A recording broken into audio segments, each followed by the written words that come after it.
Hi, I'd like to report some breaking news about Thomas David House of Deegan.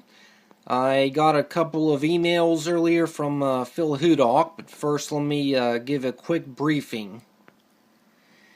And as you can see here on hudock.info, that's Phil's website, parole hearing scheduled April 10th. This is in regards to Thomas, of course.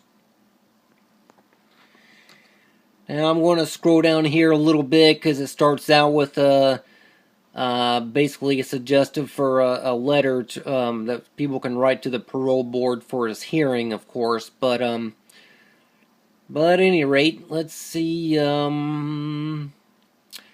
So what he wrote here on his website is to be scheduled soon as a home visit to Thomas's house to certify its suitability. Darlene Deegan, Thomas's mother, had been told that she must have an operational car for Thomas to be released.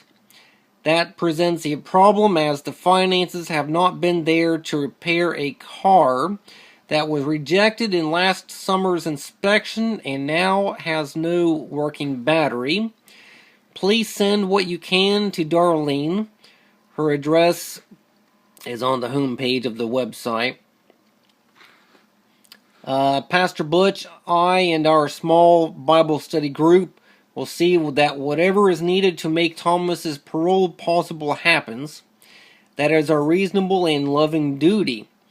I personally plan to mail and fax to the parole board, and Lord willing, I will be in Welch, West Virginia to bring Thomas home.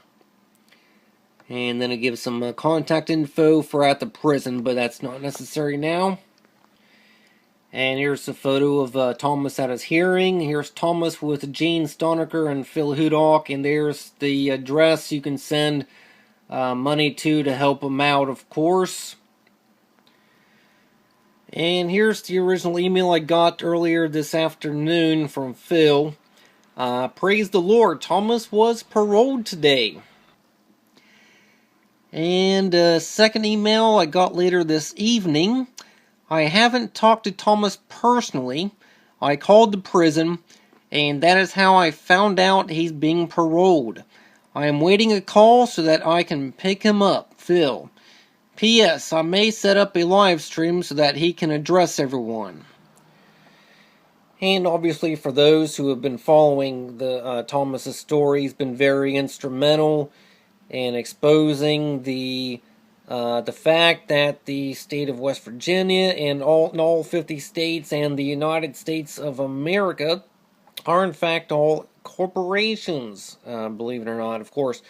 But at any rate, he, of course, along with Phil Hudock and Gene Stonecker, early last year, they petitioned the West Virginia Supreme Court of Appeals basically to revert the corporate government of West Virginia and to revert it back to the constitutional form, which of course, but at any rate, obviously, Thomas, of course, had his trial later in the year because obviously the event that was planned, he had planned for Charleston at the state capitol complex as far as the militia event, as far as executing citizens' arrests for the legislative body, and which would include the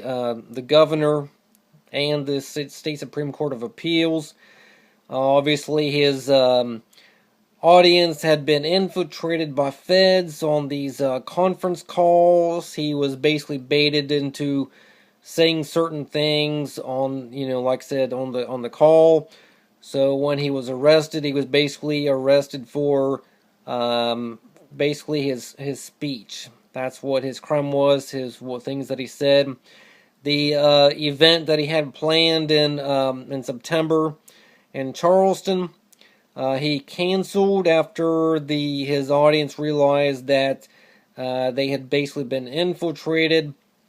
So, but at any rate, nobody had ever been injured.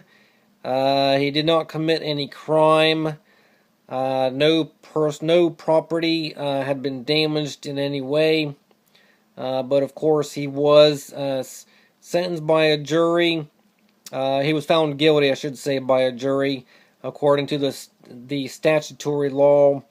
Obviously, when during this trial, which I was there for about half of it, of course, the purported judge, Jeff Reed, basically acknowledged that he did not acknowledge the supreme law of the land that Thomas kept referring to, that being, of course, the Constitution. So, but at any rate, so just some exciting news, obviously, once again, that Thomas, of course, has been paroled out. So he obviously will be able to, join his family, and so as far as that goes, and resume his life, of course. So, but at any rate, congratulations to Thomas once again, and great news for obviously his family, and of course all of his supporters, of course. So, and just to correct myself, of course, some of the events I spoke of, the petitioning to the West Virginia Supreme Court of Appeals, and the events that led up to eventually to his arrest, of course, occurred in 2015.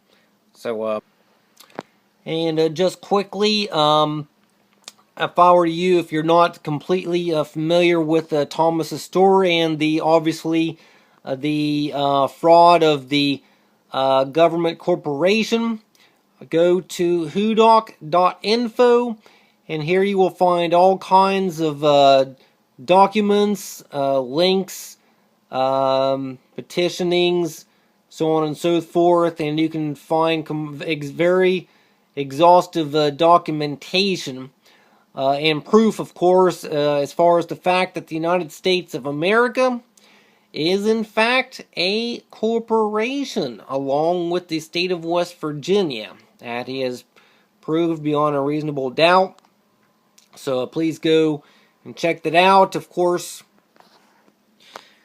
I would also like to point out that Thomas has documented the fact that each individual legislative office in West Virginia, in the state capitol complex, is in and of itself an individual corporation. In fact, many of these corporations, or these alleged legislative offices, are actually run out of, believe it or not, individuals' homes, if you can imagine such a thing.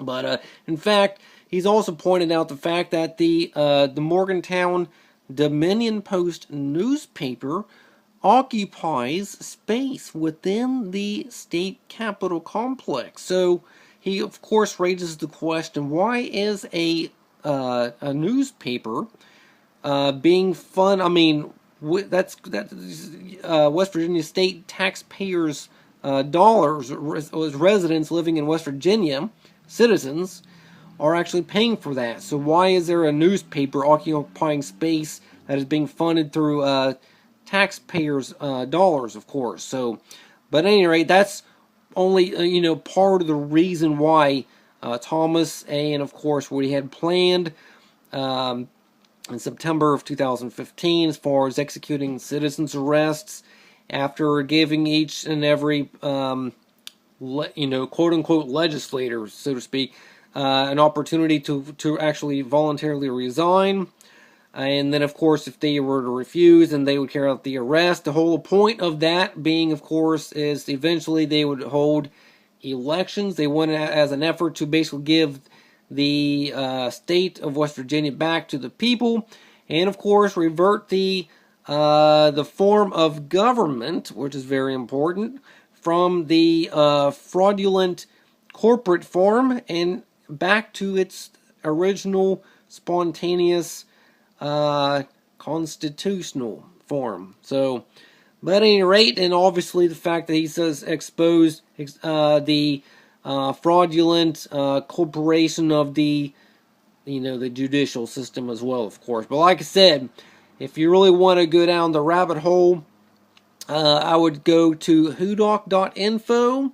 And if you want to go deep enough, as Tony Green said recently, you're going to meet the rabbit. And so when that happens, of course, then you'll know how all this stuff, this corporate government stuff actually works. So, like I said, go check that out for yourself, and all right.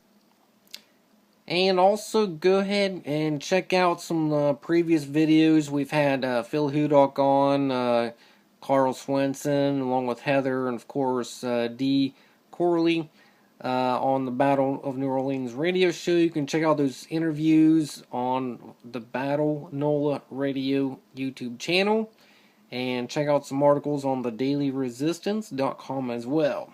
Alright, this is Caleb Hitt signing off now. Good night.